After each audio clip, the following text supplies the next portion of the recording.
Bismillahirrahmanirrahim. Assalamualaikum warahmatullahi wabarakatuh. Alhamdulillahirabbil alamin wassalatu wassalamu ala asyrafil anbiya'i wal mursalin wa ala alihi wa sahbihi ajmain. Allahumma salli ala sayidina Muhammad.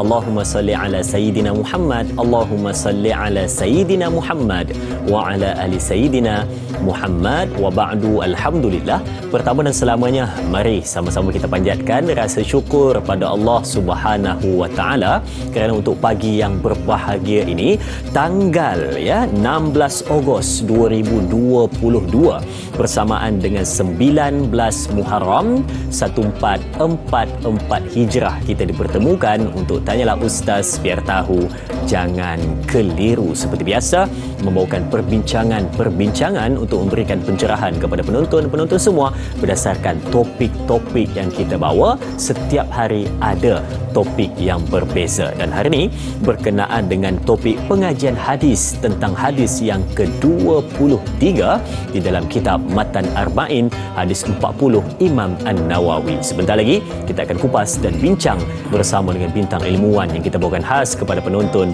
semua. Baik, seperti biasa, untuk buat panggilan ataupun untuk buat pertanyaan boleh pergi ke dua saluran kita seperti biasa. Bagi penonton-penonton yang tidak berkesempatan melihat di kaca TV di rumah, boleh war-warkan kepada sahabat anda yang Tanyalah Ustaz ada siaran secara langsung di Facebook rasmi kita di Tanyalah Ustaz TV3. Jangan lupa tekan butang suka dan kongsi untuk sama-sama sebarkan kebaikan. Dan mungkin ada penonton-penonton yang ingin berkongsi sesuatu berkenaan topik perbincangan kita ataupun bertanya soalan terus kepada Al-Fadil Ustaz, boleh pergi ke talian kita di 18881677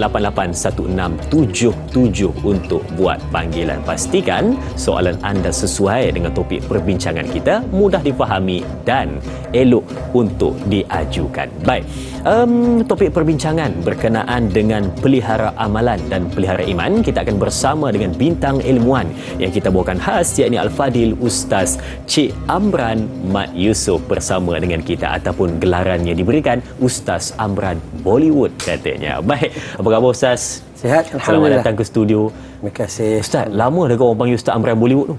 Lama?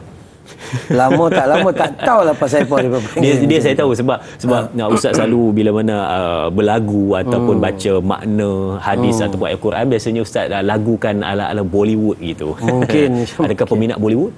Peminat juga. Peminat. Baik Ustaz, untuk permulaan silakan. Okey, baik. A'udzubillahi minasyaitonirrajim. Bismillahirrahmanirrahim. Assalamualaikum warahmatullahi wabarakatuh. Waalaikumsalam. Innal hamdalillah nahmaduhu wa nasta'inuhu wa nastaghfiruh wa na'udzu billahi min shururi anfusina wa min sayyiati a'malina. May yahdihillahu fala mudilla lahu wa may yudlil fala hadiya lahu. Asyhadu an la ilaha illallah wahdah la syarika lah wa asyhadu anna Muhammadan abduhu wa rasuluh. Allahumma salli ala Muhammad wa ala ali Muhammad, amma ba'du. Baik, seperti mana yang disebut oleh Da'i Azrin tadi, kita nak sebut tentang hadis yang ke-23 itu. Ya, hadis yang dibawa oleh Abi Malik Al-Haris bin Asim Al-Asy'ari radhiyallahu an. Hadis yang berbunyi, qala Nabi sallallahu alaihi wasallam, at-tuhur syatrul iman walhamdulillahi tamlu'il mizan wa subhanallahi walhamdulillahi tamla'u tamla'u ma baina as-samawati wal ardh. والصلاة النور والصدقة برهان والصبر ضياء والقرآن حجة لك أو عليك كل الناس يغدو فبائع نفسه فمعتقها أو موبقها. Hadis ini riwayat Imam Muslim yang menceritakan tentang bagaimana Nabi menceritakan tentang bahawa at-tahur syatrul iman, bahawa kesucian atau kebersihan itu adalah sebahagian daripada iman. Itu yang pertama. Yang kedua, Nabi kata walhamdulillah tamlaul mizan. Ucapan alhamdulillah itu memenuhi mizan atau timbangan. Yang ketiga, wa subhanallah walhamdulillah. Dua ucapan subhanallah dan alhamdulillah itu tamla'i atau tamla'u ma baina samawati wal ard, mengisi dan memenuhi ruang antara langit dan bumi.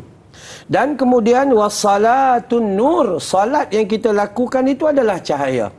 Yang keempat, wassadaqatu burhanun, yakni sedekah kita itu dia akan jadi bukti di hadapan Allah. Wassabru diyaun, sabar itu lebih besar daripada cahaya sebab dia merupakan diyaun, yakni sinaran yang memberi pancaran cahaya. Wal Qur'anun hujjatun, yakni Quran itu adalah hujjah kita. Andainya kita rapat dengan Quran, di akhirat dia akan jadi hujjah. Dan juga kullun nasi yaghdu, yakni semua manusia dia akan berusaha. Berusaha dari sudut apa? Fabadi'un nafs, sama berusaha untuk kehidupan dia ni. Famu'tiquha aw mubiquha, ada orang memerdekakan diri dia, yakni dengan mentaati Allah, merdeka daripada kemaksiatan dan dosa, ataupun yang mubiquha, ataupun dia mencelakakan diri dia. Banyak pesanan sebenarnya di dalam hadis ini. Tapi untuk rata-rata kalau kita baca dalam hadis ini dibawa oleh seorang sahabat yang nama yang kita panggil nama gelaran dia atau kunyah dia Abu Malik, yang dia ni meriwayatkan 27 hadis Nabi sallallahu alaihi wasallam. Ya, dia ni seorang sahabat dan dia meninggal di zaman Saidina Umar Al-Khattab kerana diserang penyakit taun. Kematian dia itulah. Tapi kematian dia paling tidak dia meriwayatkan 27 hadis baginda Nabi sallallahu alaihi wasallam. Dan kata Ibn Hajar Al-Asqalani bahawa hadis yang banyak isi kandungan di dalam ni adalah satu kaedah penting pada kita memahami inilah agama dan tunjuk ajar agar dapat kita memahami Islam dengan mempertahankan seperti mana yang tajuk kita tu, pelihara amal, pelihara iman kita. Ada tak tunjuk ajar? Ada tunjuk ajar yang kat dalam sini. Ini petunjuk daripada awal. Sebab tu bila mana kita kata, oh ustaz saya tak reti lah ustaz, saya nak buat macam ni, tak reti nak buat ni, tak. Gambaran dalam Islam tu jelas. Ya, cukup clear. Sahabat-sahabat Nabi SAW dia kata, apa yang Nabi terangkan kepada kami dan itu yang kami amalkan, dan apa yang kami yang sembunyi maka kami tidak menambah-nambah apa pun, melainkan inilah yang diceritakan di dalam hadis baginda Nabi SAW. Dan awal permulaan diri manusia sebelum dia beramal adalah disebut sebagai at-tahur, iaitu yakni kesucian, kebersihan. Sama ada merupakan kebersihan zahir, kebersihan akal fikiran, maupun kebersihan hati, di mana itulah puncaknya. Ada kemungkinan hati dia tak bersih bila dia salat pun sia-sia juga. Ada kemungkinan hati dia tak bersih bila dia baca Quran tak jadi hujah pada dia. Sebab itu Islam memulakan dengan banyaknya amal itu dimulakan dengan ni yang kita sebut dil to pagel he tu. Tu kan ya. Yakni hati yang bila kita salah guna hati itu, biarkan dia ya, maka dia jadi pagel he. Dia akan jadi gila. Dia akan merosakkan kehidupan manusia sehingga manusia dilihat banyaknya amal, tapi di sisi Allah dia menjadi muflis dan al-masakin. Wallahu a'lam. Baik, itu untuk permulaan berkenaan dengan hadis yang ke-23 berkenaan dengan pelihara amal dan pelihara iman. Baik, mungkin kita nak bawa untuk luaskan perbincangan kita Ustaz untuk permulaan. Biasanya kalau kita lihat dalam hadis ini ataupun kita teliti daripada apa yang Ustaz huraikan sedikit kepada kita sebentar tadi, didapati dalam ni adanya amalan yang kita dengan Tuhan yang Maha Pencipta, dan ada juga amalan yang kita buat untuk manusia di sekeliling kita. Jadi kalau dalam Quran pun ada menyebutkan aqimus solah wa atuz zakah, ataupun kita bisa dengar tentang perkataan ataupun satu ayat yang cukup cantik, iaitu hablum minallah wa hablum minan nas. Tapi ada di antara manusia pada hari ini yang mana dia hanya menjaga hubungan dengan Allah tapi tidak dengan manusia. Dan ada pula yang hanya menjaga dia punya cantiknya amalan di depan manusia tapi tidak pula dia menjaga cantiknya amalannya di sisi Allah Subhanahu wa taala. Jadi untuk kita menyebut tentang pelihara amalan dan iman ini, jadi mungkin ustaz boleh komen sikit. Komen tu lain. 1 2 3 itu komen. Ustaz boleh komen sikit berkenaan dengan ada manusia manusia yang dia ini tak kisah adakah amalannya okey ataupun tidak, rosak ke tidak, janji dia kata manusia puji aku. Silakan. Baik. Memang dalam kehidupan kita tak boleh lari daripada pertama hablum minallah, yang kedua hablum minan nas. Tapi matlamat asal kita itu adalah hablum minallah. Bila mana hubung kait kita dengan Allah Subhanahu wa taala itu elok, Allah akan uruskan hubungan kita sesama manusia. Tapi bila mana hubungan dengan Allah itu rosak ni bukan kerana dia tidak beramal, macam Da'i kata tadi, bukan kerana dia tidak beramal, tapi dia beramal kerana tidak mengikhlaskan kesucian hati yang mula-mula tersebut. Bila mana manusia beramal dalam keadaan mencari redha manusia, maka di sisi Allah dia tak ada, dia akan rosak. Jadi apabila amalan dia itu nampak banyak dan dia tidak ikhlas dan dia tidak mendapat rahmat daripada Allah, maka hubungan dia dengan manusia ada kemungkinan rosak. Rosak tu kenapa? Sebab dalam Al-Quran, dalam surah Al-Kahfi pada surah ke-18 pada ayat yang ke-110 last kali, فَلْيَعْمَلْ عَمَلًا صَالِحًا وَلَا يُشْرِكْ بِعِبَادَةِ رَبِّهِ أَحَدًا. Yakni bila kita beramal saleh kepada Allah, jangan kamu syirik kepadanya. Yakni apa maksud syirik dalam amalan? Syirik dalam amalan bila mulut kata usalli fardal maghribi 3 rakaatin ma'muman lillahi ta'ala, tapi bila angkat takbir solat kita nak menunjuk ke orang, maka rosaknya niat itu menyebabkan amalan kita menjadi sia-sia dan tiada nilai di sisi Allah Subhanahu wa taala. Maka kesimpulan mudah pada awalnya, siapa yang ada hubung kait dengan Allah itu baik, maksudnya buat dengan penuh keikhlasan, maka Allah akan kendalikan dia bersama dengan manusia lain. Insya-Allah bila mana Allah menerimanya, dan Allah akan menjadikan dia juga akan diterima baik oleh manusia. Yang paling kita takut adalah manusia berkejar-kejar mencari redha manusia lain, tapi melupai mardatillah itu, sehinggalah kita belajar dalam hadis riwayat Imam Muslim, ada orang syahid masuk neraka, ada orang qari dan qariah masuk neraka, ada orang ahli dermawan masuk neraka. Puncanya adalah tidak ikhlas. Tidak ikhlas, rosak niat dia itu. Itu perkara awal lah. Baik, Ustaz, terima kasih untuk pencerahan untuk permulaan tadi berkenaan dengan bagaimana kita menjaga hubungan dengan Allah Subhanahu wa taala, maka Allah akan cantikkan hubungan kita sesama manusia. Baik, jom kita lihat soalan pertama di Facebook dari sahabat kita, Tuan Muhammad Faizal bin Ahmad. Kita lihat soalannya. Assalamualaikum. Permulaan dalam hadis ini dah ditekankan menjaga kebersihan, bersuci, syarat sah ibadat. Soalan saya, ramai yang keliru antara suci dan kotor. Ramai yang tidak solat dengan alasan ataupun alasan pakaiannya kotor. Nak menghadap Allah Subhanahu wa taala kena bersih katanya. Jadi mohon sedikit pandangan dari Ustaz tentang hal ini. Mungkin juga dia nak tanya tentang suci daripada zahir dan juga batin. Ustaz, silakan. Okey, baik. Yang pertama, kita tahu bahawa kesucian yang dimaksudkan dalam banyak ayat Quran ataupun dalam hadis Nabi sallallahu alaihi wasallam menceritakan tentang sucinya. Yang pertama, suci iman kita. Yang iman kita kepada Allah Ta'ala itu bersih tanpa adanya syirik di dalamnya. Itu suci dari sudut keimanan. Suci kita dengan Nabi adalah apabila kita mengikuti sunnah dan menjauhi bid'ah. Sucinya dalam hubungan kita dengan Allah beramal adalah dengan meletakkan keikhlasan mencari redha Allah Subhanahu wa taala. Dan suci yang Faizal tanya ni adalah berhubung dengan manusia memberi alasan tak boleh solat. Pasal apa tak boleh solat? Apa orang Kedah kata seluar kotor, baju kotor, semua kotor. Dah, perbezaan antara kekotoran dengan najis itu kena faham. Kan, najis dia dalam syarat solat. Yang pertama, kalau pun ada najis tu tak kena pada badan kita, tak kena pada pakaian kita, tak kena kepada tempat solat kita, maka hukumnya tak ada masalah.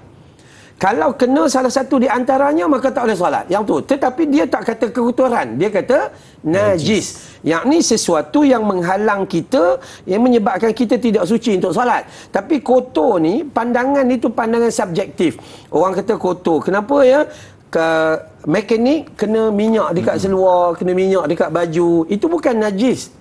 Itu kekotoran. Yang tidak menghalang dia untuk solat. Kalau kita pergi kena lumpur begitu begini, itu bukan najis. maka kita boleh solat dalam keadaan lumpur, tak ada masalah.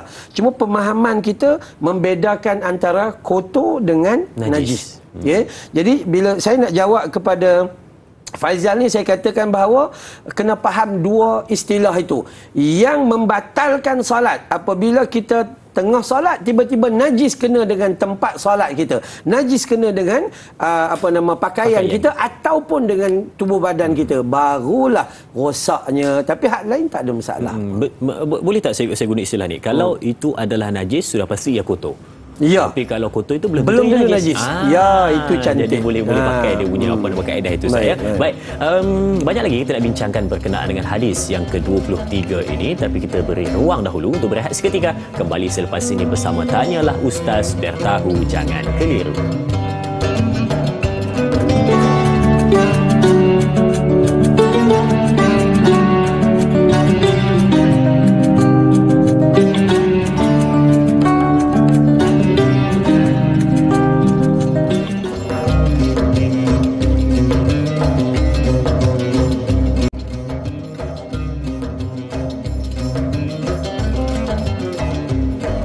Baik, terima kasih diucapkan kepada semua penonton yang terus setia bersama dengan kita untuk teruskan perbincangan di dalam Tanyalah Ustaz, biar tahu jangan keliru tentang pelihara amalan, pelihara iman kita. Baik, penonton-penonton keluarga besar Tanyalah Ustaz, siapa yang tidak kenal ataupun siapa yang tidak pernah mendengar nama yang cukup popular, namanya adalah Qadhi Fudail ibn Iyad. Baik, suatu ketika Fudail ibn Iyad pernah menyebutkan tentang satu ayat yang cukup indah. Katanya, siapa yang meninggalkan sesuatu perkara kerana manusia, dia adalah riak. Dan siapa yang melakukan sesuatu perkara kerana manusia, itu adalah syirik. Jadi, mungkin kita boleh kaitkan, sebelum kita tanya persoalan, kita nak kaitkan dengan apa yang dimaksudkan dengan tajuk perbincangan kita, pelihara amalan dan pelihara iman kita. Kadang-kadang ada manusia yang meninggalkan sesuatu kejahatan ataupun meninggalkan kemaksiatan kerana dia takut dengan kata-kata dari manusia ataupun dia malu dengan manusia. Adakah ini yang disebut sebagai riya? Dan ada manusia yang ramai pada hari ini melakukan amalan kerana manusia, khusus untuk manusia, nakkan sanjungan manusia, nakkan pujian manusia. Adakah ini yang dimaksudkan oleh Qadhi Fudail ibn Iyad? Jadi sedikit komen dari Ustaz, silakan. Baik, benar. Ada kalimah yang ada kaitan dengan riya dan juga syirik. Yakni apabila manusia melakukan sesuatu mengharap pujian daripada manusia, itu riak, dan dia ataupun dia sepatutnya dia buat benda tu tapi disebabkan manusia tengok dia tak buat walaupun benda tu baik, itu juga dianggap sebagai riak dan sebagai syirik. Boleh rosak. Dan kaitan kita adalah ayat yang saya sebut, falyamal amalan salihah tadi tu. Orang yang beramal, dia kena betul-betul tujukan niat dia tu lillahi ta'ala. Bila mana dia buat dengan tujuan untuk mengharapkan manusia, maka amalan dia akan menjadi sia-sia.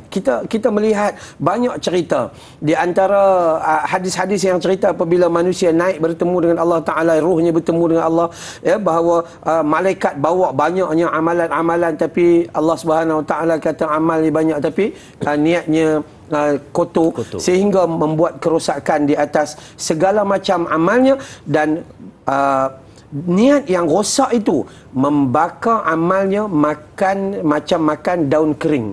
Jadi dia boleh buat letih. Kita puasa, tapi puasa itu cuma dapat lapar dan dahaga.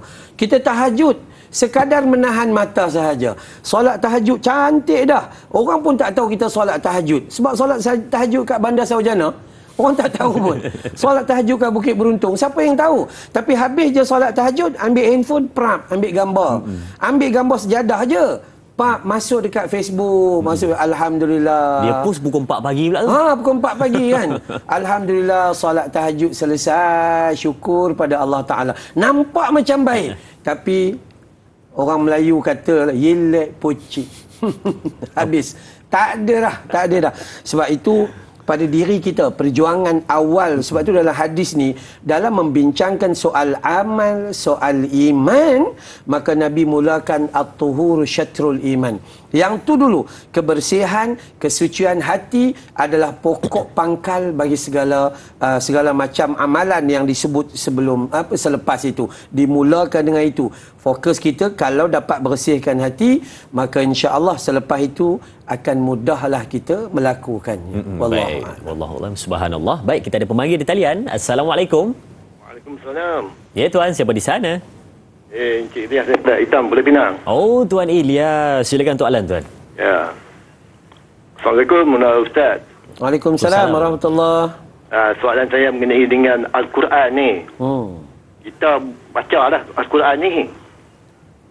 Tetapi tak faham apa isi kandungannya. Tapi kita mendakwa kita beriman.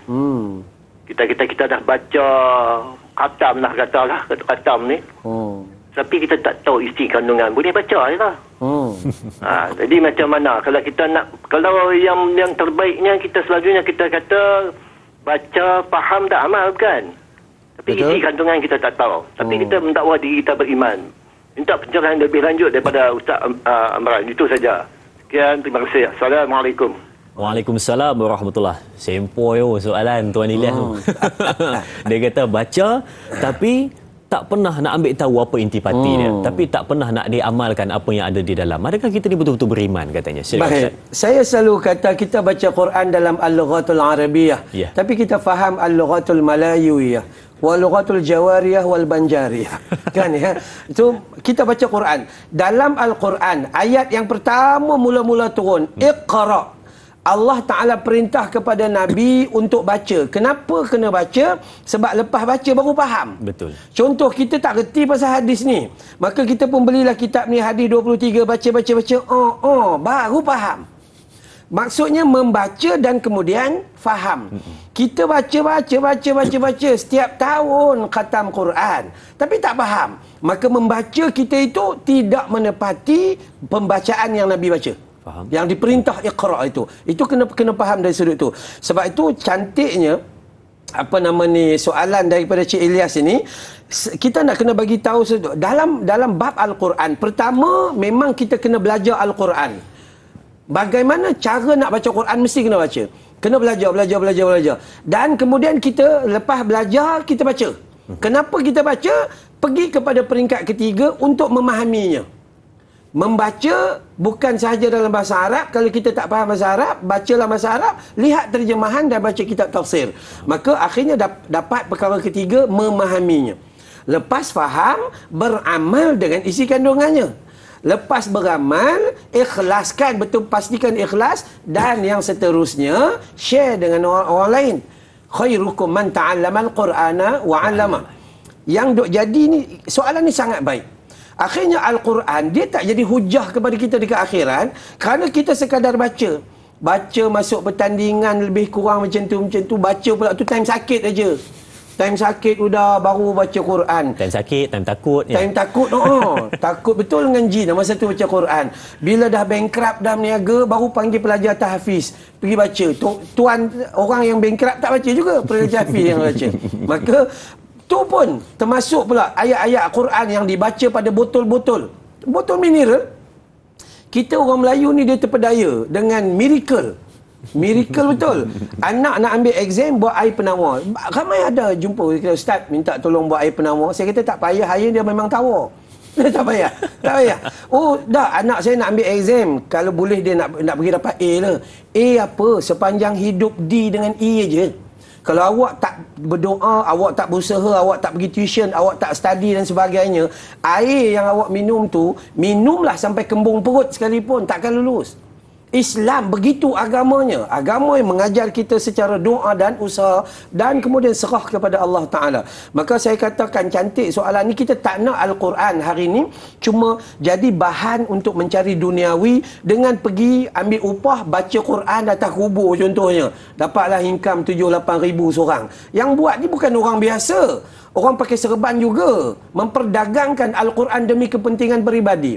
Jadi elok soalan Cik Ilyas. Maka tujuan kita membaca Al-Quran adalah untuk memiliki ilmu yang dihantar oleh Allah Subhanahu Wa Taala. Kalau kita baca Quran dan kita tak faham di dalamnya, maka sebenarnya kita tak faham tentang Islam. Sebab ilmu yang paling sahih dan paling banyak ada dalam tu 6,236 ayat 114 surah, 30 juzuk. So kadar dia adalah belajar baca, kemudian baca. Udah pandai baca, cari terjemahan untuk faham. Udah pandai terjemah, kemudian beramal dengan isi kandungan apa yang ada kat dalam tu. Kemudian belajar untuk mengikhlaskan diri dan kemudian share dengan orang lain. Maksudnya ajar orang lain. Itu sebenarnya hak Al-Quran yang perlu ditunaikan.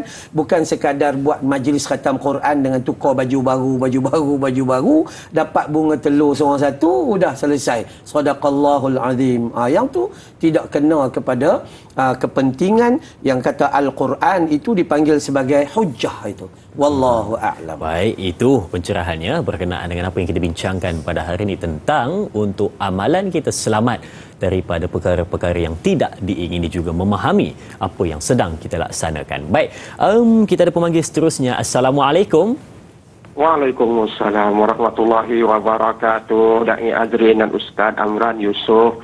Saya Umar bin Abdul Majid dari Felda Cini Timur 3, Pekan Pahang.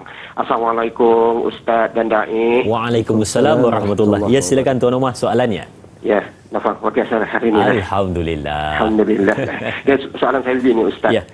Mak kata Ustaz tadi soalan yang Cik Ilyas tadi, saya cukup tertarik dengan pesan Ustaz tadi. Kita ni Ustaz kadang-kadang dalam diri kita ni ada sikap ujub, merasakan diri kita ni dah cukup sempurna daripada orang lain. Contohnya lah, kalau dia tu berjubah, berserban dengan begitu baik sekali, nampak orang yang tak berapa nak pergi masjid, ini tak ada harapan dah, kata orang Kedah, ni tak ada harapan dah, jenis orang lagu ni. Jadi dia merasa ujub, merasa baik pada diri sendiri. Dan sedangkan kita tadi Ustaz dah cakap, apa yang penting ialah hablum minan nas, hablum minallah, hablum minan nas. Itu hubungan kita dengan manusia Allah. Tapi apa yang berlaku, dia rasa dia dah cukup bagus dah. Dia dah cukup baik. Dan ada pula yang berani mendakwa. Dia dah pasti masuk syurga, Ustaz. Jadi soalan saya, bagaimana bolehkah kita merasakan, apakah orang yang ada sikap ujub dalam diri, pada diri sendiri ini, boleh terpelihara ke amalan yang dibuat selama itu? Dan bolehkah ia terjaga imannya, terpelihara imannya, sedangkan dia merasakan diri dah cukup baik dan cukup bagus? Ini soalan saya Ustaz dan Da'i. Terima kasih banyak Ustaz dan Da'i. Assalamualaikum. Waalaikumsalam warahmatullahi. Terima kasih Tuan Umar atas soalan yang ditanyakan. Betul juga, saya terfikir biasanya kita dengar riak itu seperti mana api yang membakar kayu, ataupun kita bisa dengar tentang apakah kesan-kesan daripada riak, tapi ujub ni jarang kita dengar. Apakah kesan bila mana ada bermain di dalam hati, Ustaz? Mungkin boleh sedikit kongsikan, silakan. Okey, baik. Terima kasih dengan Cik Omar, orang yang sentiasa bersama dengan kita lah. Ya, baik. Ada dalam kebanyakan daripada hadis cerita amalan-amalan yang rosak akibat daripada beberapa sifat. Betul. Dan banyak Nabi sebut itu 4 sifat. Pertama, amal yang berdasarkan kepada riak, dia akan menjadi sia-sia. Kedua, amalan yang berdasarkan kepada sum'ah. Sum'ah ni dia buat orang tak tahu tapi kemudian dia cerita, pun sia-sia. Ketiga, ujub, bangga diri seperti mana Cik Umar kata tu. Yang keempat, mengungkit-ungkit kebaikan yang dia buat. So 4 sifat ni dia akan merosakkan seluruh amal, dan amal tu tak ada nilai di sisi Allah. Sehingga Nabi pernah sebut di dalam hadis, la khaira fiha, tak ada langsung kebaikan pada amal yang dia buat banyak tu. Dan kemudian bila Cik Umar tanya tentang sifat ini, maka saya katakan orang yang baik pada dirinya dia takkan rasa diri dia baik. Itu penting. Kalau tiba-tiba dia dapat ilmu, dia bangga diri, dia rasa dialah makin pandai, dialah makin itu, dia seorang je betul, maka datanglah perasaan ujub. Ujub tu bangga diri, maka bangga diri ni adalah satu sifat mazmumah, sifat yang dicela oleh Allah Subhanahu Wa Taala. Dan saya selalu kata, kadang-kadang begitulah, kita bila Cik Umar kata pakai jubah tu terkena kat kita juga. Betul. Kan? Saya pun pakai jubah juga, sungguh. Dan saya juga pergi ceramah, saya sebut baru-baru ni saya di Sabak Bernam, saya kata jangan bangga sangat dengan jubah yang kita pakai tu, sebab Abu Jahal ke Abu Lahab pun pakai jubah juga. Casing tu tak penting. Belilah handphone, casing tu tak penting. Yang penting berapa gig yang kita ada kat dalam tu. Kadang-kadang casing berbunga-bunga, berantai-rantai. Tekan tak hidup-hidup, empuk baru hidup. Maksud ni dah nak rosak dah. So hidup kita ni, pakaian ni tak penting. Kadang-kadang Tok Imam pakai macam ni je. Kan ya, smart aja bagi jadi imam. Okey, selesailah perkaranya. Tak perlulah tengok Tok Imam mesti pakai jubah dan sebagainya. Ya, bagus pakai jubah, tapi jangan jubah yang kita pakai menyebabkan kita masuk neraka, menganggapkan seperti mana anggapan orang lain macam Cik Umar kata tadi tu. Maka hati-hati di dalam hal ini. Sebab itu bila manusia ada ujub, maka rosaklah imannya, maka rosaklah amalnya. Itu elok tajuk kita hari ni. Bila kita tajuk kita nak pelihara, maka bagaimana nak pelihara orang yang ada ruang untuk beribadah? Contohnya kita yang pergi ke masjid ni, bila sahabat Nabi dengan Nabi, bila duduk di masjid, tiba-tiba ada orang lain yang datang tidak dikenali, mereka ra'i dan tanya. Kita pula duduk di masjid dah, kita kan kerap datang masjid, orang baik kita, kan. Bila nampak orang lain baru datang, tu baru nampak masjid. Itu perangai. Itu perangai yang tak elok. Ya. Lepas tu kalau kita pergi masjid, kita anggap kita seorang yang akan masuk syurga. Orang lain semua tak boleh dah. Malah kalau ada jemputan pula tu, jemputan. Saya nak jemput orang masjid datang surau gini, datang ke rumah gini. Ada kadang-kadang EJK buat majlis fatwa pula tu. Dia pergi masjid ke tidak? Tak payah pergi rumah dia. Tu pun bahaya tu. Kenapa? Sebab manusia melakukan amal tanpa ilmu. Imannya kecil dan amal tu rosak akibat daripada ilmu yang tidak disandarkan kepada at-tuhur syatrul iman tadi, iaitu kesucian. Maka pembersihan hati sangat-sangat utama. So kita tak pentinglah pakaian kita, janji pakaian kita tu sumbernya halal, tutup aurat, bersih dan nampak kemas, cukup. Tok Imam pakai baju kemeja, Allahu Akbar, tak apa, tak ada masalah. Ini dah bukan pernah jadi pada orang lain, saya sendiri pengalaman. Bila kita pergi pakai jubah daripada jauh lagi, Ustaz jadi imam, Ustaz jadi imam, Ustaz. Tiba-tiba hari tu kita pakai t-shirt je dengan selok jin sikit ke apa kan. Dia kata kita jin, tak boleh jadi imam. Tu. Akhirnya dia mengangkat orang lain menjadi imam dan kita dengar bacaan orang tu, confirm solat tu rosak. Tapi sebab dia pakai jubah. Ini bahayanya manusia bila mana dia tidak menjaga amal, berteraskan kepada ilmu dan juga keikhlasan. Benar, tapi betul kata Ustaz, bila mana kita fikirkan bukan kita kata orang lain, tetapi kita sendiri. Kadang-kadang kita merasa baik bila mana melihat diri kita sentiasa buat benda-benda baik itu yang menjadi kerisauan. Baik, banyak lagi kita nak kongsikan, tapi kita nak beri ruang untuk berehat seketika. Kembali selepas ini bersama Tanyalah Ustaz, biar tahu, jangan keliru, jangan ke mana-mana.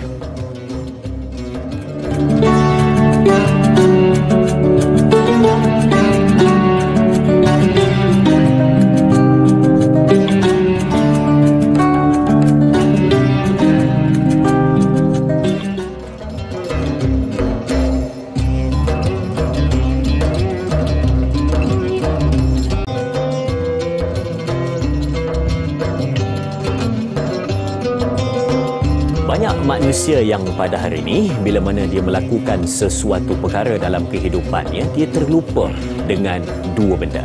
Yang pertama, takut dengan dosa, dan yang kedua adalah takut amalan ditolak. Yang kedua itulah yang berkaitan dengan perbincangan kita pada hari ini.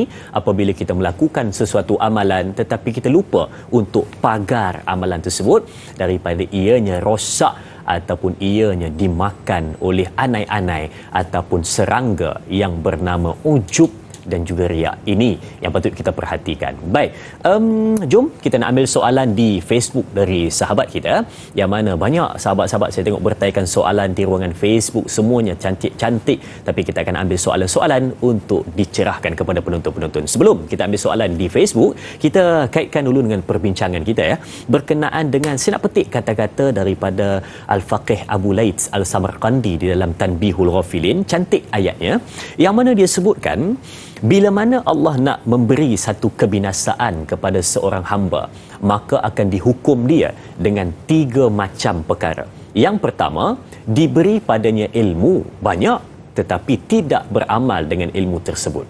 Yang kedua, diberi padanya peluang bersahabat dengan orang soleh ataupun orang baik, tetapi dia tidak ambil manfaat daripada kebaikan sahabatnya tersebut, malah dicela lagi ada sahabatnya.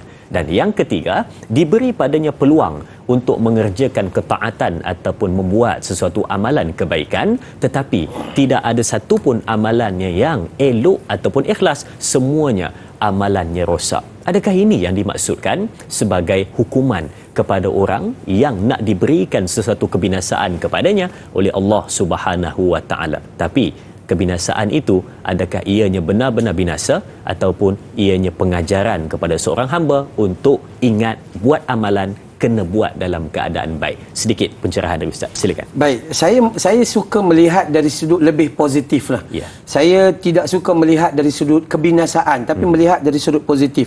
Apabila kita ada ilmu tapi ilmu tu tidak bermanfaat pada kita, tidak bermanfaat. Kita ada ilmu tapi kita tidak beramal. Kita tidak kita panggil tidak ikhlas dalam ilmu tersebut. Ya. Maka masa tu sepatutnya kita sedar. Kenapa sepatutnya kita sedar bahawa ilmu tu akan dipersoalkan kepada kita akhirat nanti.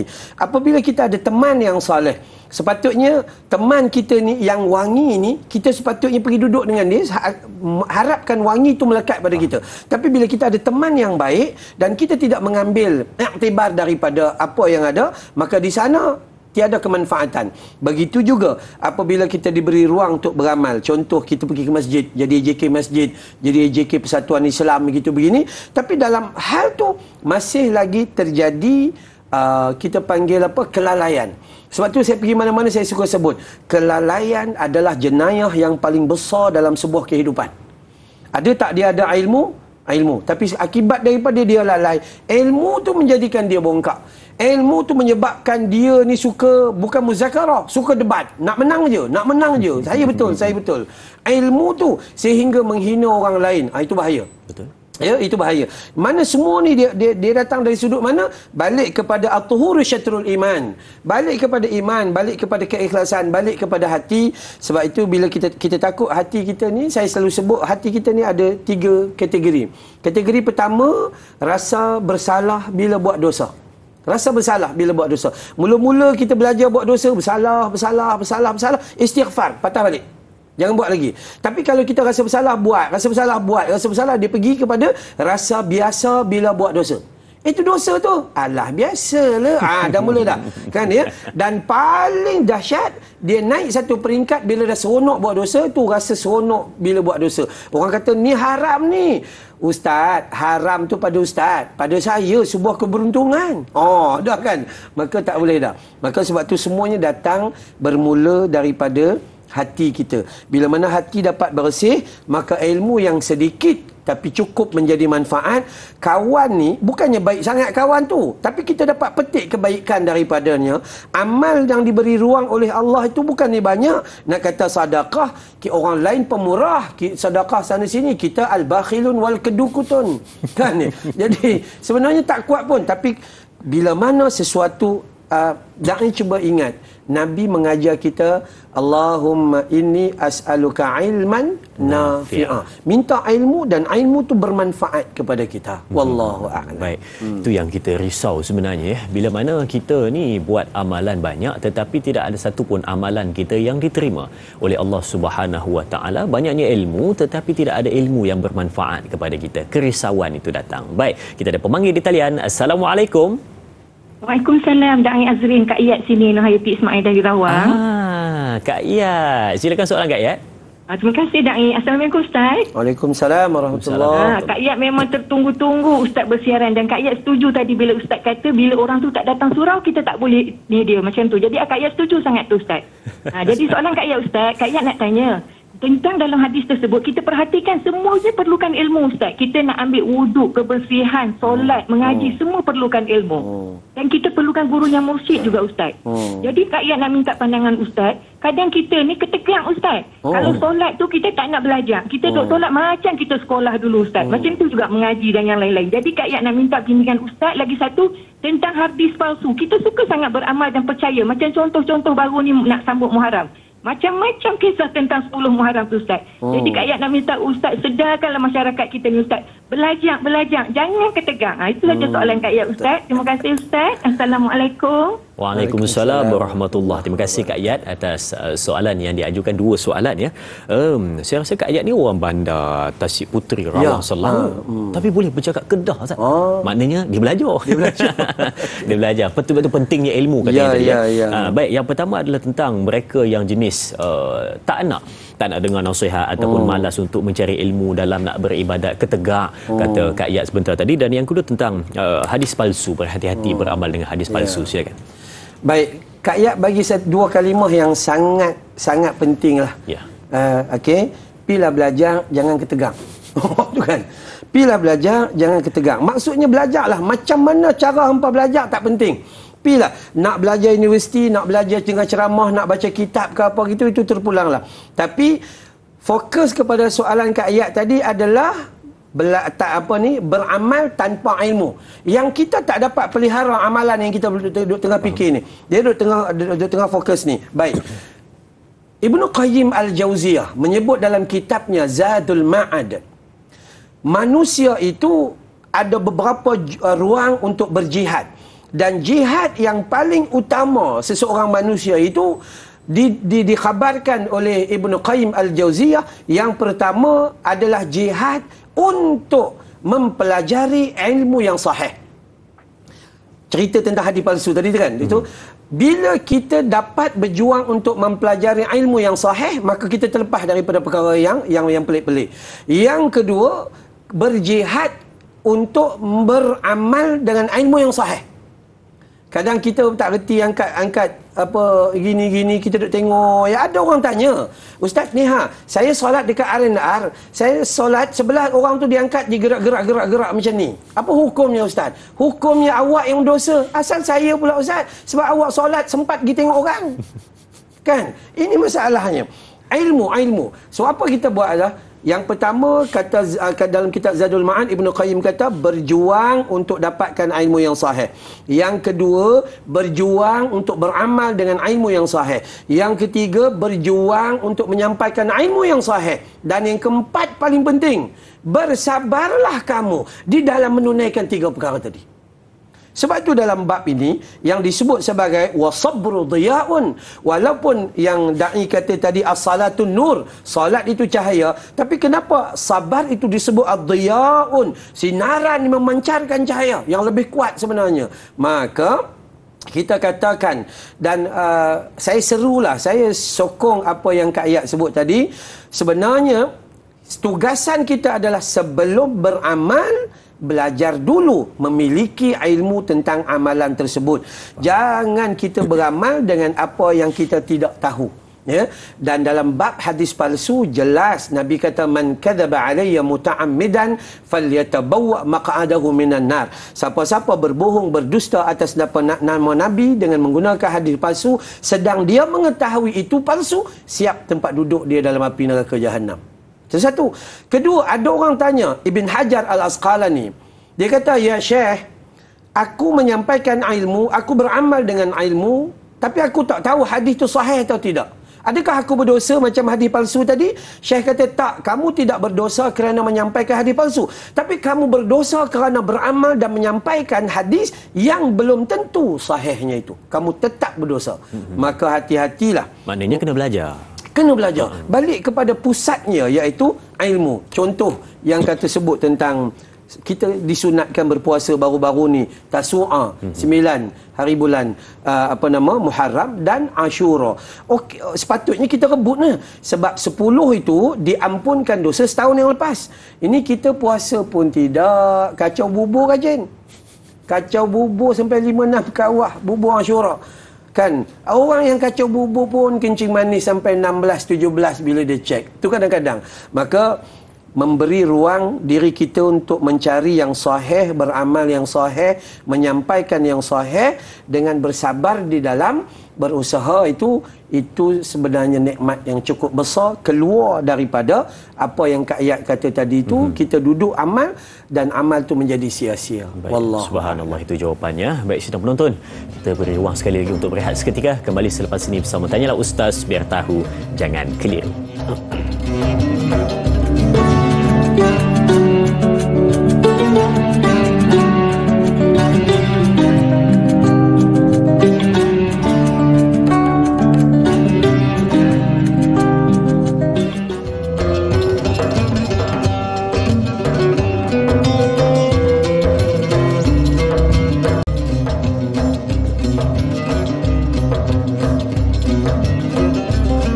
Ramai di antara kita yang selalu berdoa, Ya Allah, panjangkanlah umurku, murahkanlah rezekiku, berikanlah kepadaku ketenangan, berikanlah kepadaku lapang jiwa dan macam-macam lagi.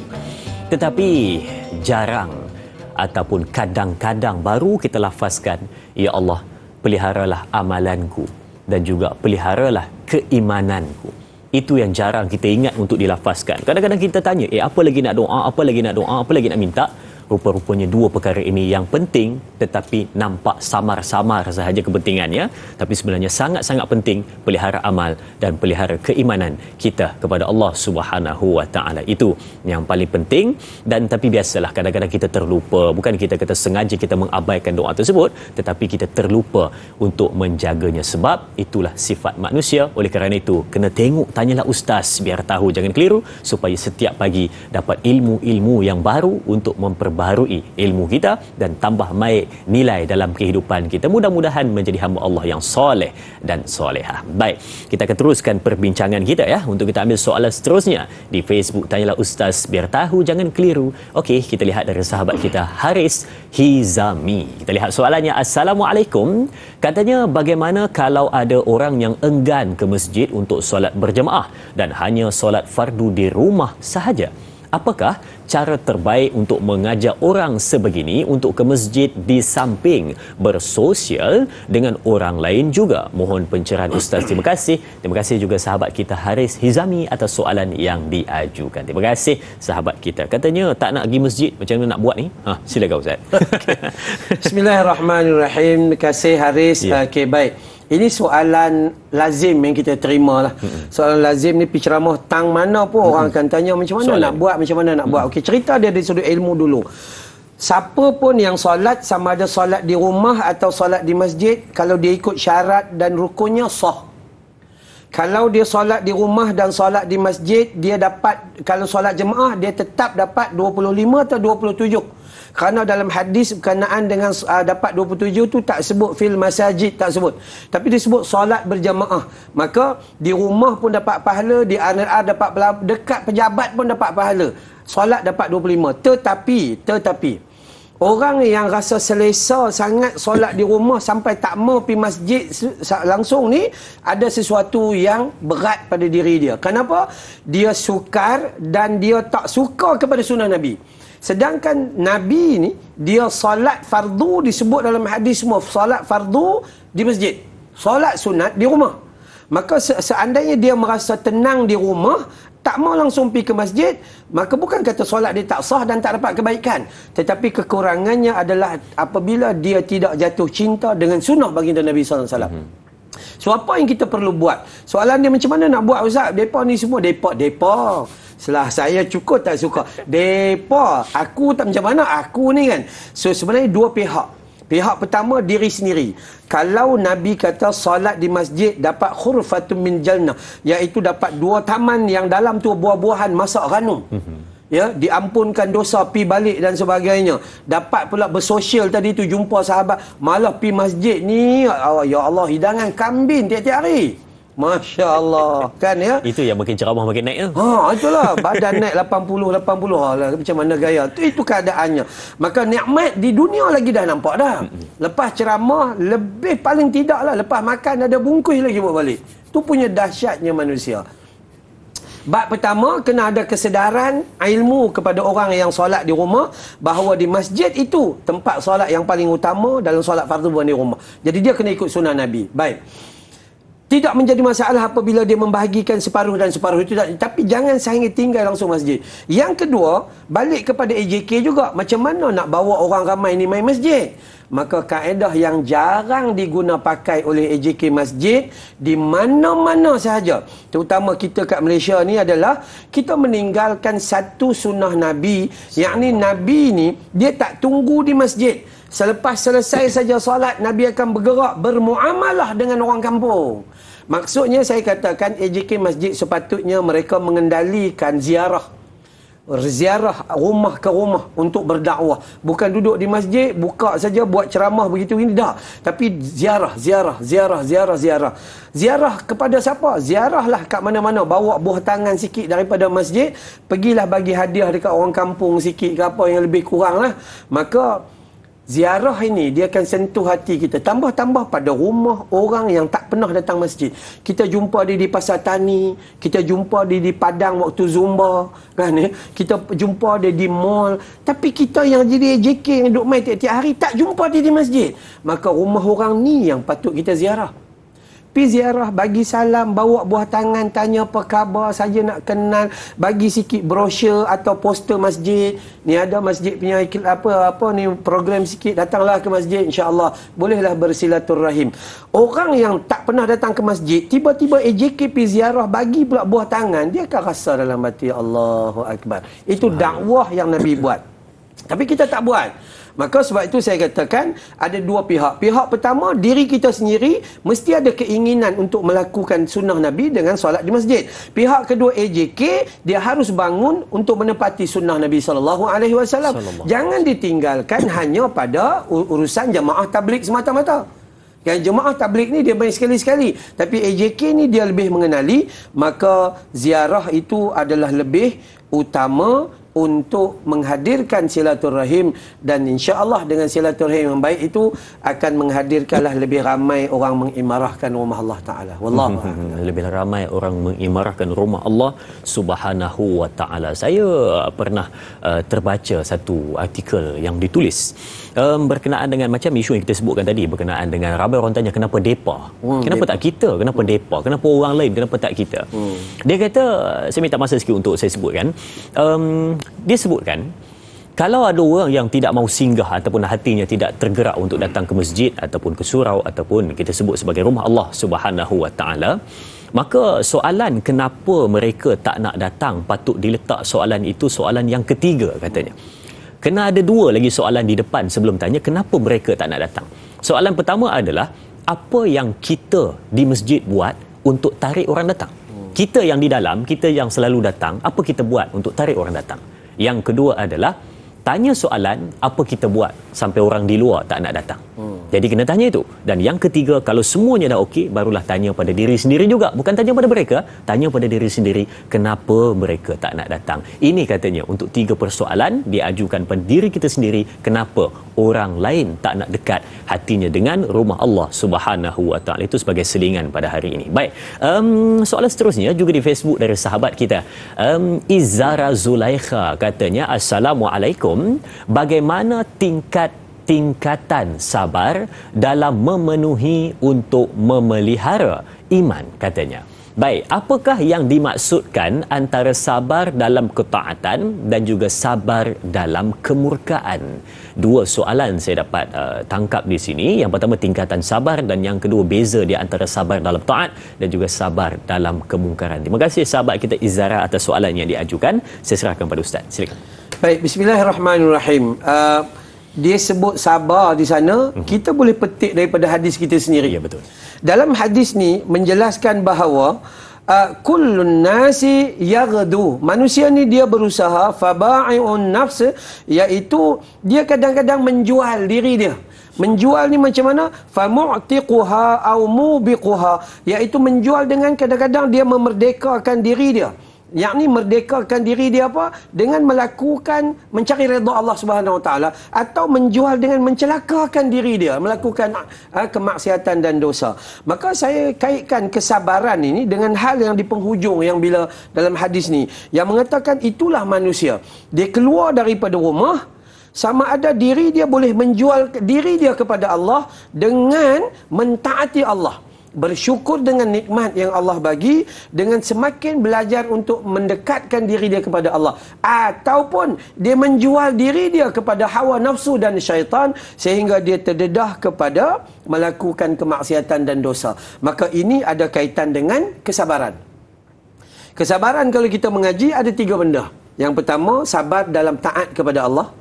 Sabar dalam melakukan ketaatan yang ibadah, sabar di dalam meninggalkan kemungkaran, apa yang Allah larang, dan sabar dalam menerima ujian. Sebab tu bila kita baca dalam surah Al-Mulk, allazi khalaqal mauta wal hayata liyabluwakum ayyukum ahsanu amala. Allah ni dia bagi hidup kita, hidup dan mati. Dalam ayat tu sebut tentang mauta wal hayah, hidup dan mati. Kenapa? Sebab kita ni sebelum ada, kita tak ada, kita mati. Maka kehidupan, kata mudah adalah di dalam kehidupan kita itu adanya ujian, dan ujian itu kesabaran. Manusia perlukan kesabaran di dalam menilai semua ruang bagi memerdekakan diri dia dan menjauhkan kecelakaan dalam hidupnya. Wallahu a'lam. Subhanallah, jauhkan diri dari kecelakaan, kata Ustaz sebentar tadi, untuk perbincangan kita pada hari ini, menjawab persoalan dari sahabat kita sebentar tadi. Baik, sedang menonton, banyak lagi kita nak kongsikan, tetapi kita berakhir di sini dahulu di TV3, sambungan 30 minit di TV9. Teruskan menonton Tanyalah Ustaz, biar tahu jangan keliru.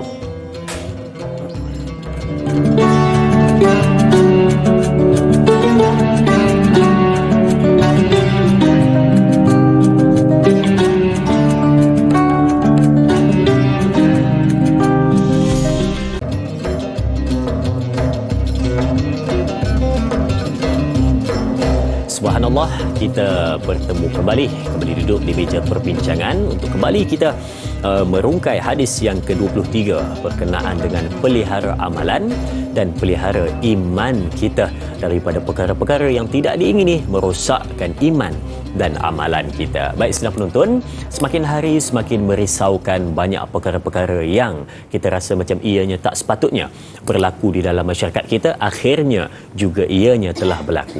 Di sebalik perbincangan kita pada hari ini tentang pelihara amalan, kadang-kadang diri sendiri, orang di luar sana runsing melihat bila mana ada di antara manusia ini yang dia rajin melakukan amalan ataupun banyak kreatif dia dalam nak melakukan sesuatu perkara, tetapi dia fikir adalah rajin dan kreatif, tetapi dia lupa nak fikir tentang adakah amalan itu diredai oleh Allah Subhanahu Wa Taala, dan adakah amalan itu dapat membangkitkan keimanan dia dan juga keimanan mereka yang melihat apa yang dilakukan. Jadi mungkin Ustaz ada sedikit komen sebelum kita ambil soalan di Facebook berkenaan dengan rajin buat amalan, tetapi amalannya itu bukan amalan yang diredai. Bagaimana Ustaz? Baik, kadang-kadang manusia apabila dia sudah melakukan kesilapan ataupun untuk membenarkan kesilapan yang dia lakukan, akhirnya dia tampal kesilapan itu dengan melakukan kebaikan sehingga nampak seperti kebaikan dia itu, dan orang terlupa melihat kepada kesilapan dan kejahatan dia yang besar itu sebenarnya. Betul. Maka saya katakan bahawa orang yang beramal hanya mencari redha manusia, nak harap puji manusia, begitu begini, maka dia tak akan dapat keberkatan dalam hidup. Itu yang paling buruk adalah ketika contoh dia bersedekah, tapi sebabkan nakkan pujian daripada orang, maka sedekah tu sebenarnya bukan hanya pahala tak dapat, tapi rahmat dan kasih sayang tak dapat pada dia.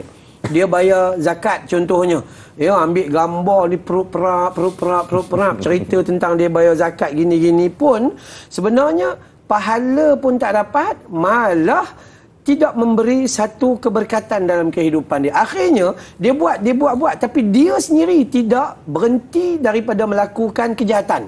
Nampak benda baik pun dia buat, dan akhirnya ada dua dalam hidupnya, satu racun dan satu penawar. Dan racun kebiasaannya akan bergerak dulu dalam badan kita. Penawar kadang-kadang makan ubat tak cukup dos, bagi injection tak cukup dos, pergi buat kemoterapi pun tak jalan, begini-gini. Akhirnya racun merebak dalam tubuh badan. Tinggallah dosa dan maksiat dan tak dapat keampunan, yang tu paling menakutkan. Subhanallah, macam mana dua perkara boleh ada dalam satu manusia ataupun satu tubuh badan, racun dan juga penawar. Itu kerisauan pada hari ini ya. Baik, soalan di Facebook dari sahabat kita Jai. Okey, namanya ya. Baik, Assalamualaikum. Katanya ada yang tidak ambil berat bab zikir. Berzikir ikut mood, rasa nak buat, baru buat.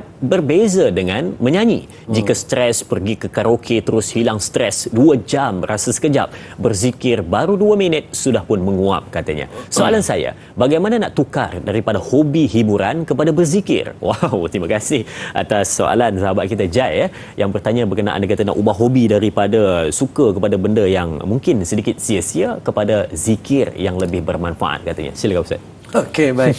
Memang fitrah kita gitu. Ya. Kan fitrah kita subhanallah. Sat lagi menguap kan. Itu memang begitu fitrah manusia. Ya. Tapi kalau lagu Allah Rabbi sambil bawa kereta ni tak sedar.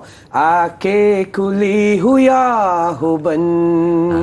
Situ yang Amran Bollywood tu. Didar unka hota hai. कैसे कहूँ मैं हो यार ये प्यार कैसे होता है. Sambung.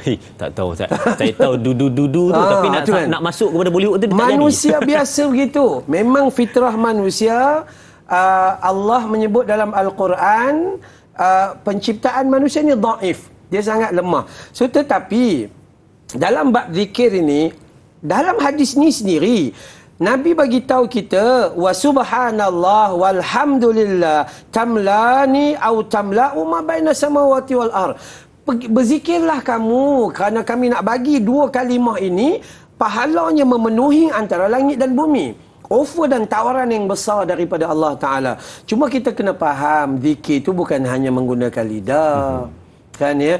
Jadi zikir ni ada orang renung dengan pandangan mata dia tu kan tengok Allahu Akbar. Besarnya kuasa Allah Ta'ala dalam keadaan begini. Ada orang renung dengan pendengaran telinganya. Maka dia dapat nasihat daripada Allah Ta'ala. Ada orang dalam hati dia duduk fikir, dia rasa Allahu Akbar. Aku ni sihat walafiat. Maksud sihat tu bukan kata dia tak ada penyakit. Betul. Ada darah tinggi, ada kencing manis, ada sakit jantung, ada gaut pula baru-baru ni. Contohnya. Tapi hidup segala macam. Ada orang tak sakit, tiba-tiba mati. Aksiden. Begitulah keadaannya. Maka mengingati Allah yang dipanggil sebagai zikir bukan sekedar daripada lisan dan lidah. Tetapi lisan dan lidah itu adalah lebih mudah untuk berzikir. Kaedah untuk mudah zikir ni pertama, sebab tu Allah bagi kepada kita tawaran besar. Contoh orang ambil wuduk, lepas wuduk Nabi kata barang siapa berwuduk dengan sempurna dalam riwayat Imam Muslim dan kemudian berdoa asyhadu an la ilaha illallah wahdahu la syarikalah wa asyhadu anna Muhammadan abduhu wa rasuluh, maka Nabi kata Allah tawarkan baginya 9 pintu syurga. 8 pintu syurga. Masuklah kamu ke dalam syurga melalui mana-mana pintu yang kalian suka. Bermaksud Allah sedang memberi tawaran demi tawaran kepada kita. So raikanlah tawaran Allah sebelum Allah tarik balik tawaran tu. So hari ni kita kalau nak berzikir boleh guna pandangan mata kita. Kita tengok Allah hari ni, walaupun kita nak datang tadi jam juga kadang-kadang tu kan. Daripada Bukit Beruntung, Bandar Saujana ke apa lebih kurang tu, nak datang tu jauh juga. Tapi alhamdulillah kita ada kereta. Nabi dulu jalan kaki. Kan maka beruntung. Kita dengar dengan telinga, dengar kata orang ni ditidurkan dekat hospital. Orang ni kena operation, orang ni kita alhamdulillah sihat. Makan, minum pagi cokodok pisang. Pukul 10 masuk kerja. Nasi lemak sotong kembang. Pukul 12 tengah hari biryani gam. Sat lagi petang pukul 3 petang kari pap King Kong. Malam lagi juara tom yam. Nak tidur roti telur dan roti kahwin. Masya Allah 6 kali makan. Kan? Jadi nikmat yang ada pada kita itu renung-renungkanlah dan kembalikanlah nikmat itu kepada Allah Ta'ala dengan memperbanyakkan zikir. Yakni kalimah mudah zikir adalah ingat pada Allah, itu zikir. Ya, ingat pada Allah itu zikir, bukanlah semata-mata dengan lidah sahaja. Wallahu a'lam. Tak perlu masa yang lama, tak perlu kederat bagi kata orang, tak perlu tenaga yang banyak. Cuma dengan sekadar santaikan diri dan bagi sepenuh hati ketika mana berzikir, itu sudah pun memadai bagi seorang hamba untuk mengucapkan lafaz mengingati Allah Subhanahu wa taala. Baik, soalan seterusnya dari Nur Dahlia Biru juga di Facebook, katanya Assalamualaikum. Bagaimana ketika di akhirat Al-Quran menjadi hujah ke atas pemiliknya? Apakah hak-hak Al-Quran yang perlu ditunaikan supaya ia menjadi cahaya, menyuburkan iman dan menjadi syafaat serta peguam bela ketika di akhirat? Mohon pencerahan Ustaz. Terima kasih. Terima kasih sahabat kita Nur Dahlia Biru atas soalan yang diajukan berkenaan dengan hak Al-Quran yang patut ditunaikan. Silakan Ustaz. Baik. Soalan ni saya boleh kaitkan dengan soalan yang mula-mula tadi. Saya kaitkan, kita dah sebut dah bahawa Al-Quran yang pertama sekali kewajipan untuk kita belajar untuk membaca. Selepas tu bila dah pandai baca, maka kita terus baca. Selepas tu, selepas kita baca, kita beramal dengan isi kandungan di dalamnya. Faham tu kita ambil, beramal, dan kemudian kita belajar ikhlas dan mengajar orang lain. Dan bagaimana pula kita nak jadikan dia hujah? Ya, hujah ini adalah apabila kita mentaati isi kandungan Al-Quran. Itu perintah daripada Allah Ta'ala. Apa yang dihalalkan kita buat dan apa yang diharamkan kita tinggal, maka dia akan menjadi hujah. Apa yang disuruh di dalamnya. Satu bila kita baca dalam hadis, Nabi menyebut ad-dinun nasihah. Ya, ad-dinun nasihah, agama itu adalah nasihat. Nasihat macam mana? Mahunna ya Rasulullah. Ya, apa nama ni? Kepada siapa nasihat ini? Lillahi, iaitu agama menasihatkan kita untuk taat kepada Allah, wali kitabihi, yakni agama itu menasihati kita untuk mentaati semua hukum hakam yang ada di dalam Al-Quranul Karim, salah satunya. Maka sebab itu kalau ditanya oleh Nur Dahlia ni, saya katakan bahawa Al-Quran itu bukan sekedar dibaca, tapi Al-Quran itu diambil hukum di dalamnya, beramal dan beriman, seperti mana tajuk kita pelihara amal dan iman ini. Tak boleh tolak walaupun satu kalimah, tak boleh tambah walaupun satu kalimah, kerana dia cukup sempurna. Kalau ada dalam tu 6,236 ayat, maka kita wajib beriman every single of ayat tu. Tak boleh kita tolak lagi. Itu syarat untuk jadi hujah. Bukan hujah itu apabila kita baca saja. Ayat tu menyatakan bahawa jangan fitnah orang. Awak baca-baca sadaqallahul azim, lepas tu ajak kawan satu tim fitnah orang lain pula. Itu dia tak akan jadi hujah. Itu akan jadi bahan bakar nanti. Maka ketahuilah kalau kita baca hadis, Al-Quran akan bangun seperti mana puasa. Dia akan jadi syafaat. Dia akan bercakap di hadapan Allah Ta'ala, sesungguhnya ni orang ni dulu dia ni baca Quran siang hari ni sampai kering-kering tekak, terutama pada bulan Ramadan. Dia menahan, dia punya tu kesabaran dia tinggi, dan aku mohon padamu ya Allah. Tu syafaat daripada Al-Quran. Maka kesimpulan mudah dalam jawapannya adalah, kalau kita nak dia jadi hujah, maka akrabkanlah dia dengan beriman dan beramal dengan seluruh isi kandungan Al-Quran. Wallahu a'lam. Beramal dengan seluruh isi kandungan Al-Quran, mudah-mudahan jadi syafaat kepada kita dan juga menjadi hujah yang terbaik kepada kita di hari akhirat kelak, insya-Allah. Baik, kita berehat seketika. Kembali selepas ini bersama Tanyalah Ustaz. Biar tahu, jangan keliru, jangan ke mana-mana.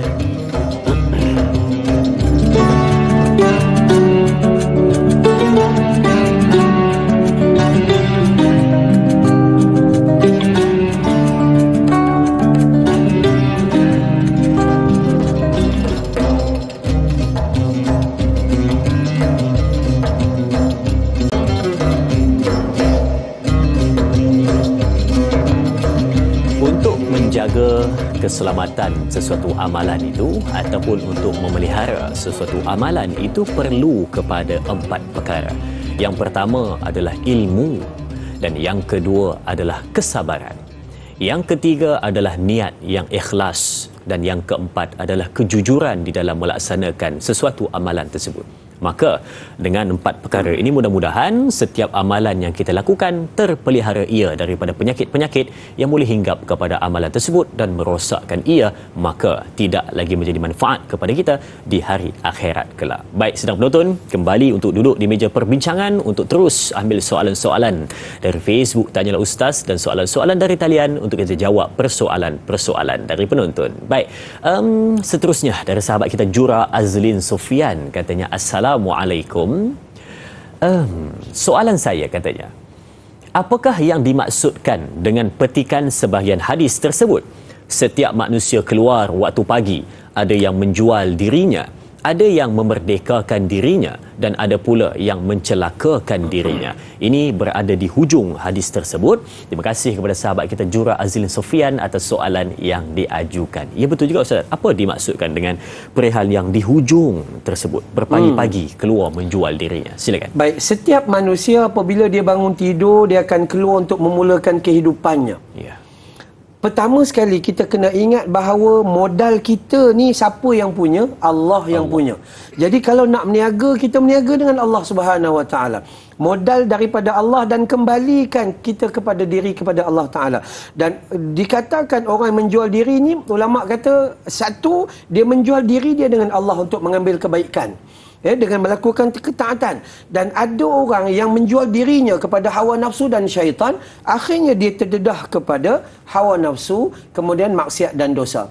Dan kita pun tahu dalam kehidupan kita, maksud menjual tu adalah apabila kita keluar daripada rumah, setiap inci daripada perilaku kita itu, carilah rahmat dan redha Allah. Itu namanya menjual diri kepada Allah. Tapi kalau kita buat lari daripada matlamat Allah itu, maka dia telah menjual dirinya, sedangkan modal tu Allah yang punya. Dia menjual dirinya itu kepada hawa nafsu dan juga kepada syaitan. Maka inilah kerugian, sehingga dalam kalimah seterusnya menyebut tentang ada yang memerdekakan diri. Apa maksud merdeka itu? Yakni orang yang menyelamatkan diri dia daripada hubbud dunia. Aku nak cari Allah Ta'ala, apa yang Allah bagi aku bersyukur.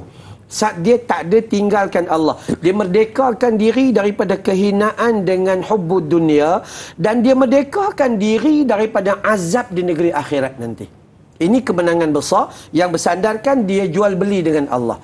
Dan kalimah yang seterusnya menyebut tentang mencelakakan diri. Siapa orang ni? Yakni orang yang terus menerus membiarkan dirinya yang modalnya daripada Allah, tapi dia guna modal itu untuk melakukan maksiat dan dosa. Maksudnya dia sedang mencelakakan dirinya. Di dunia dia celakakan dirinya, dekat akhirat nanti pun dia berada di dalam keadaan kecelakaan. Jadi kesimpulan jawapan tu adalah, jom berjual beli dengan Allah, kerana Allah menunggu-nunggu untuk membeli dengan harga yang begitu besar. Ya, cuma manusia itu sama seperti lebih kurang syaitan, aba wastakbar, takaburnya manusia, ya, nyombongnya manusia. Manusia dicipta dari setitis air mani, bukan dari emas 916. Yang sombong sangat tu kenapa? Itu manusia. Maka itulah sifat manusia. Ya, jadi jomlah kita berjual beli dengan Allah Subhanahu Wa Taala. Ustaz kalau marah ke semangat ke keluar Jawa Jawa. Maknanya betul-betul nak bagi tu. Ya. Baik. Apa istilah dia tu Ustaz? Perniagaan yang tidak merugikan tu? Tijaratan lan tabur. Ya, betul.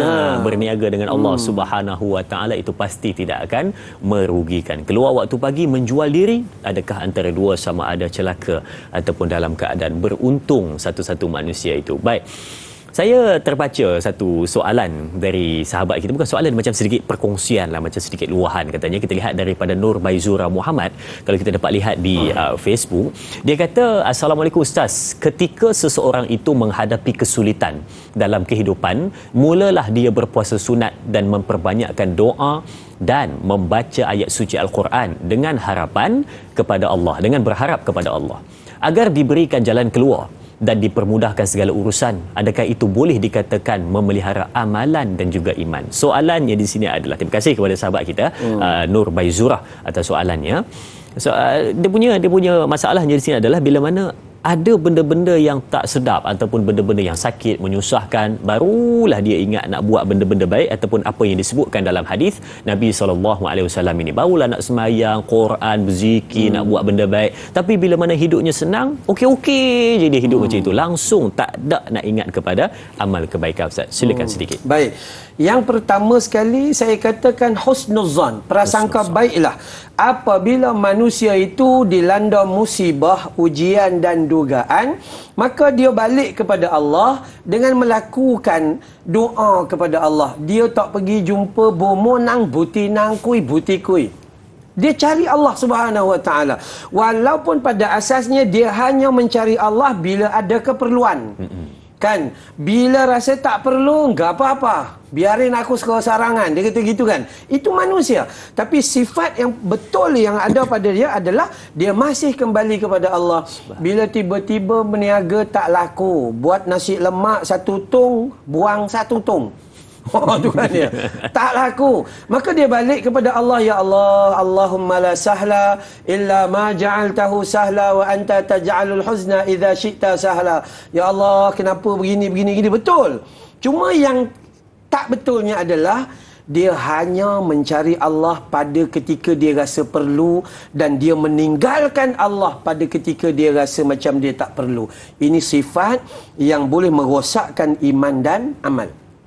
Tindakan dia tu betul, tapi tindakan dia cuma atas kepentingan peribadi tu menyebabkan dia tidak akan berubah.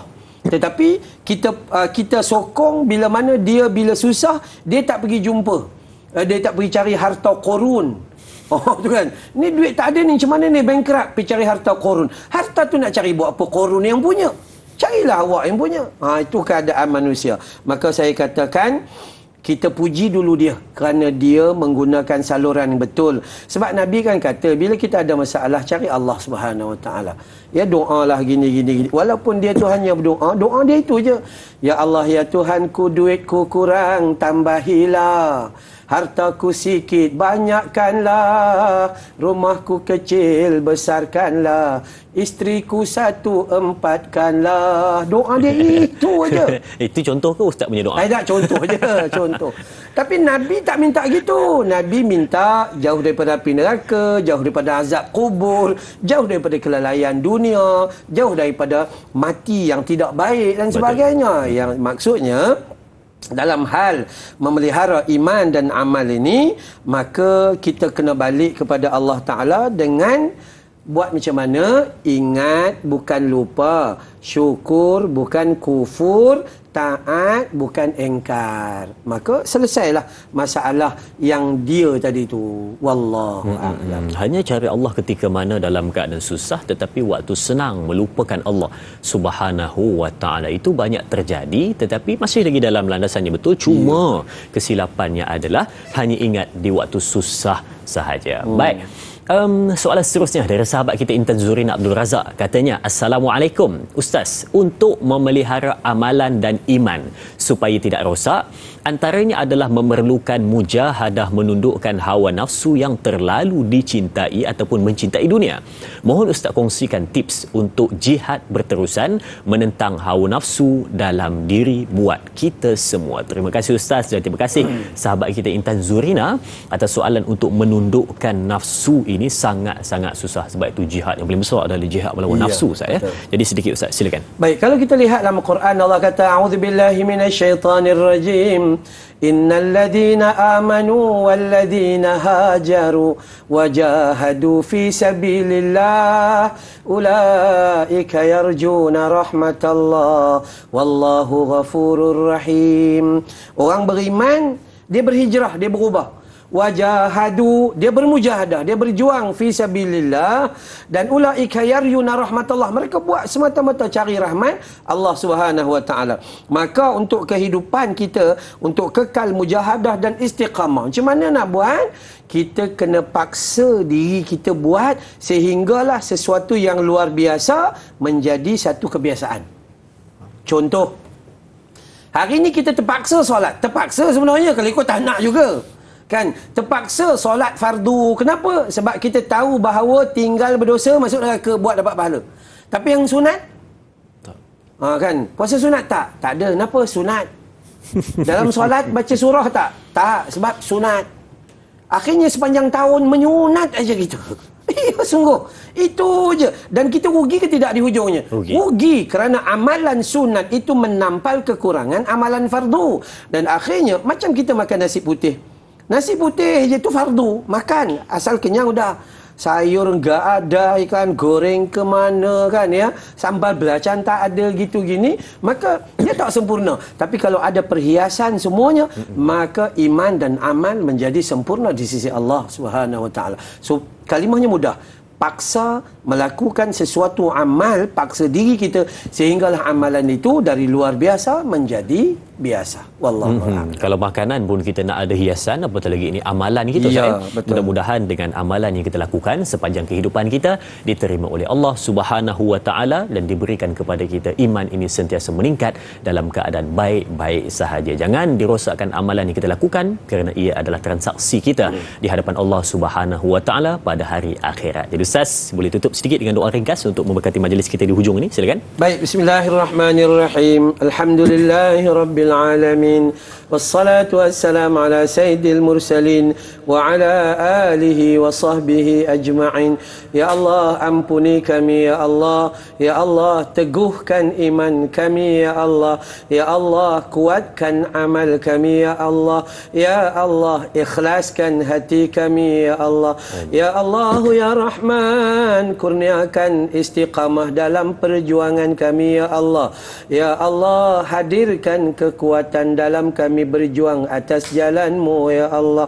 Rabbana atina fid dunya hasanah wa fil akhirati hasanah wa qina adzaban nar wa qina adzaban nar wa qina adzaban nar wa sallallahu ala Muhammad wa ala alihi wa sahbihi wa baraka wa sallam walhamdulillahi rabbil alamin. Amin amin ya rabbal alamin. Jadi ingat sidang penonton, buat amalan sehabis baik dan tingkatkan keimanan kita kepada Allah Subhanahu Wa Taala. Terima kasih diucapkan kepada Al-Fadhil Ustaz dan terima kasih diucapkan kepada semua keluarga besar Tanyalah Ustaz yang terus menyaksikan kita. Jangan lupa esok bersama dengan moderator Da'i Hakim dengan ahli panel bintang ilmuwan Ustaz Muhammad Zarifi Muhammad Daud dengan topik perbincangan fiqh remaja terabainya solat. Teruskan menonton Tanyalah Ustaz biar tahu, jangan keliru. Kita tutup dengan tasbih kafarah dan suratul As. Subhanakallahumma wa bihamdika asyhadu an la ilaha illa anta wa astaghfiruka wa atubu ilaih. Bismillahirrahmanirrahim. Wal asri innal insana lafi khusri illa alladhina amanu wa amilus solihat wa tawassaw bil haqq wa tawassaw bis sabr. Sekian, jumpa lagi. Assalamualaikum warahmatullahi wabarakatuh.